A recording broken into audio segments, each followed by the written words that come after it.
schools. Eileen? Good afternoon, everyone. Click it eye. Now it is. Thank you. Good afternoon, everyone.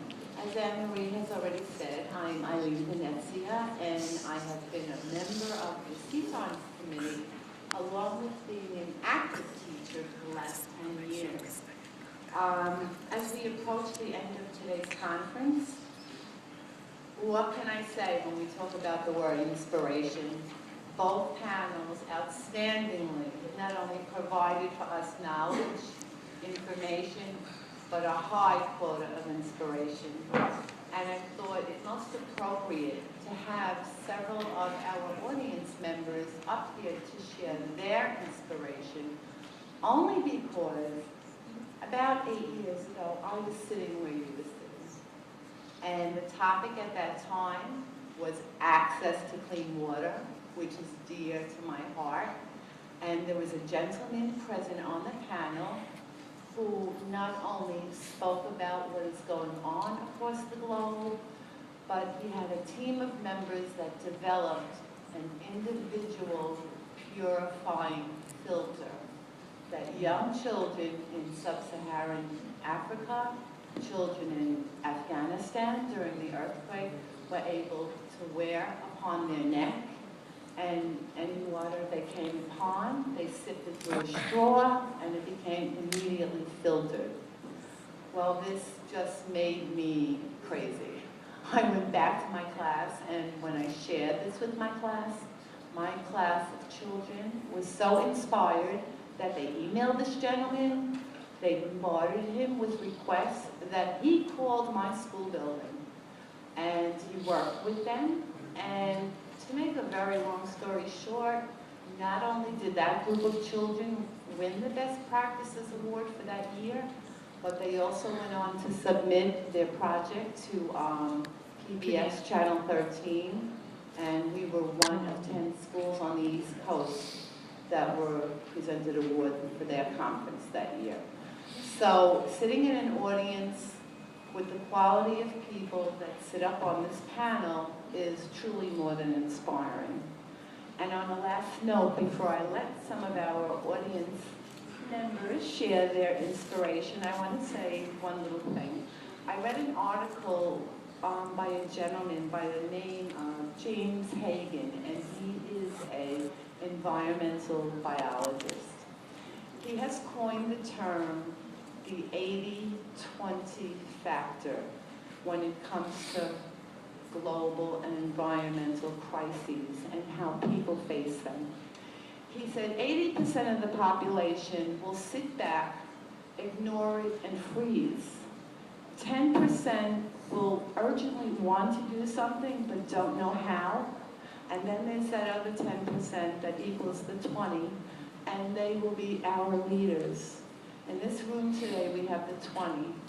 Our panel members were our 10, and us in the audience were the 10 that need to get on the bandwagon. And with that, I would like to introduce Babani Parpia.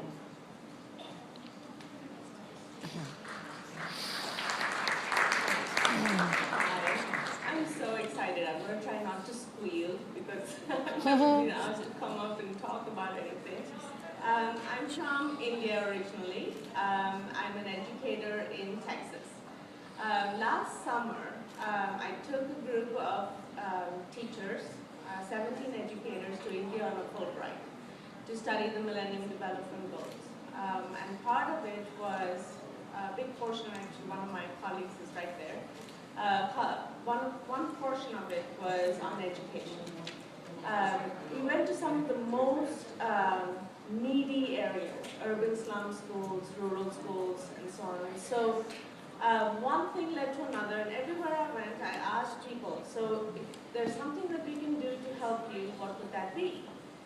And we're talking rural schools where there's no electricity, they don't have computers. There's one small little school room that serves 10 villages. So they're not equipped, but the thing that they asked repeatedly was, how can we be better teachers?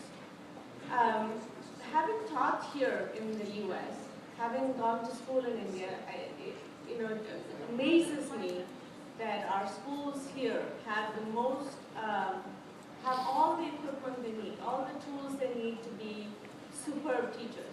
Professional development is outstanding in schools. Doesn't mean that every teacher uses it in the classroom. We do have some excellent teachers, and then we have some who just show up. But what I did when I came back was I applied to start a nonprofit. It's called Connect Teach. And being here today was an affirmation for me because every panel talked about quality learning, quality professional development. And so what I'm trying to do now is to connect teachers here with teachers in India and other places where there's a high need. These teachers don't want necessarily, of course they love computers, but what they really want to do is pedagogy. They want to know how to teach children. Basic literacy skills are important, but we've got to get the kids to the next level with critical reasoning skills to break the chain of thought.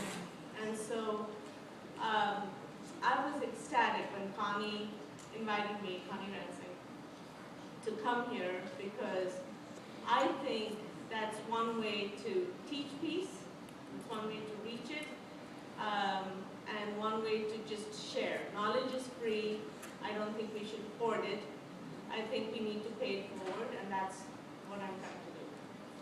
So thank you.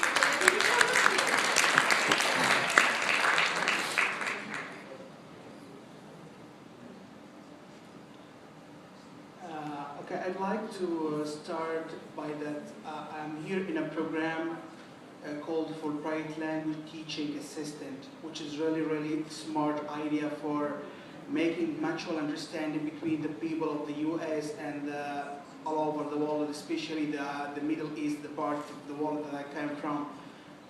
The program depending that bringing people from all over the world, teaching their native language here, and then as well as they taking courses. So I'm teaching Arabic in upstate New York in a very cold city called Cobblestone. When the snow rains for the first time, I stood like for 5 minutes like that. What is that? I didn't see snow all my life. Oh yeah. So yeah. So my name is Mohammed Abdul Samad. I am a Fulbright language teaching assistant at State University of New York. In the cold Cobblestone. Okay. Really, I got inspired today by the idea of spreading the knowledge out of the borders of the classroom. And I found that it's really related to my mission, which I consider it like, making mutual understanding between my people and the people of the U.S. in very hard period. I lived in Egypt, and there is a lot of stereotypes about the people of the U.S. And here I found in my classroom a lot of stereotypes about the people in the Middle East.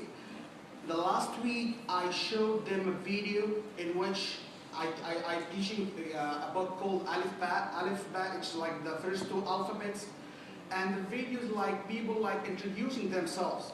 So he bring like to show different people from different dialects. So the people, he brought people in the video from different countries. After showing the video, one of my students says, "Who is a terrorist?" Who is a terrorist?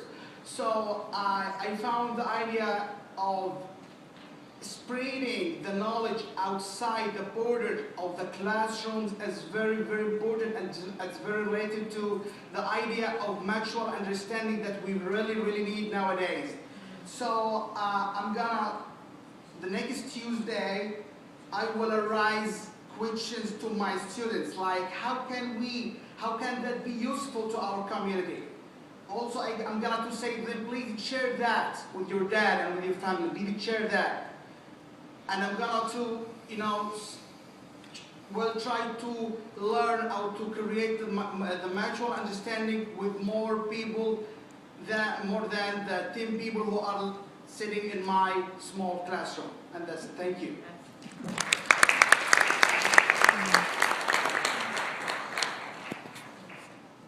afternoon, everybody. My name is Kevin Murungi. I'm a Human Rights and Foreign Policy Specialist at Global Kids here in New York City. Global Kids is a not-for-profit youth development, human rights education, global education, civic engagement organization working with underserved communities, high school students and underserved communities in New York and Washington, D.C. The work that we do is closely related to everything that we've been talking about here today. I'll give you one example. This past summer, along with 2 other organizations, we implemented a program, and I led it with a couple of colleagues to take 20 students to Kenya. I'm also a Kenyan national. Go Kenya. To take 20 students to Nairobi, work with 20 Kenyan youth on implementing social media projects to address issues affecting the youth in Kenya. So we had everything from youth unemployment to illiteracy rates. I think we picked 5 issues that the students thought were important, and we used Facebook, Twitter, blogs, all kinds of social media tools to address these issues. If you want to learn more, you can go to www.globalkids.org. All the projects are up there. And very simply, the question that I posed, and I'm very honored and privileged that I was invited up here, the question that I posed was, we all recognize and acknowledge the value of educating a child, but paradoxically, the international community consistently undervalues the teaching profession. Like Cora said, teachers are the most important people in the world. From inadequate salaries to inadequate opportunities and facilities for teacher training, especially in science and technology, digital and new media, things that are crucial to giving our children 21st century skills, these things are not readily available. My question was, how do we bridge this disconnect and begin to value our educators as key players in this process and in achieving the Millennium Development Goals and global sustainable development? I don't have the answer. I hope that we can all work together to find those answers, and I thank you once again for inviting me up here.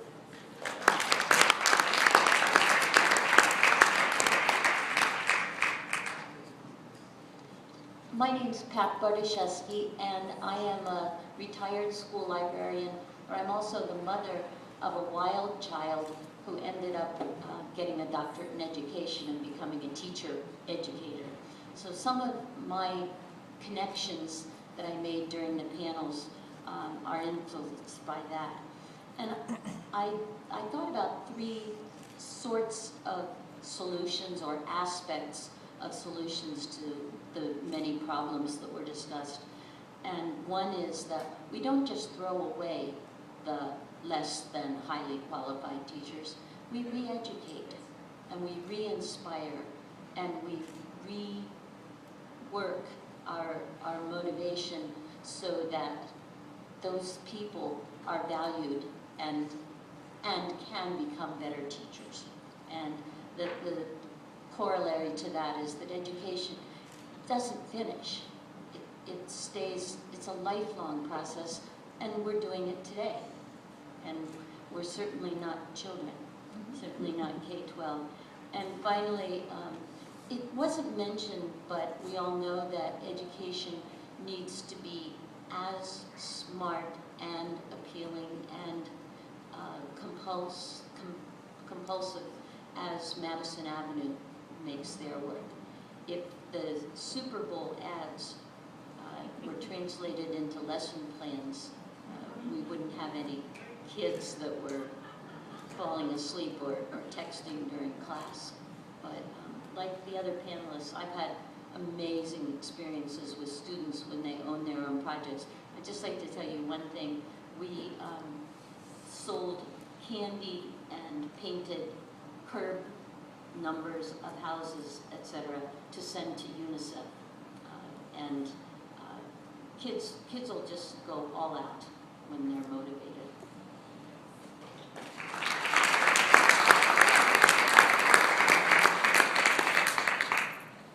Thank you so much, Eileen, and your team for the this part of the inspirations part of our afternoon. We tried something new at our CTON conference this year, wanting to give some of our audience a chance to share what special parts they had experienced during the day and some parts of their lives too, so we very much thank you. Okay, just a few short comments from me, and it's okay if you stay here, it's okay. We very much thank all our registrants for signing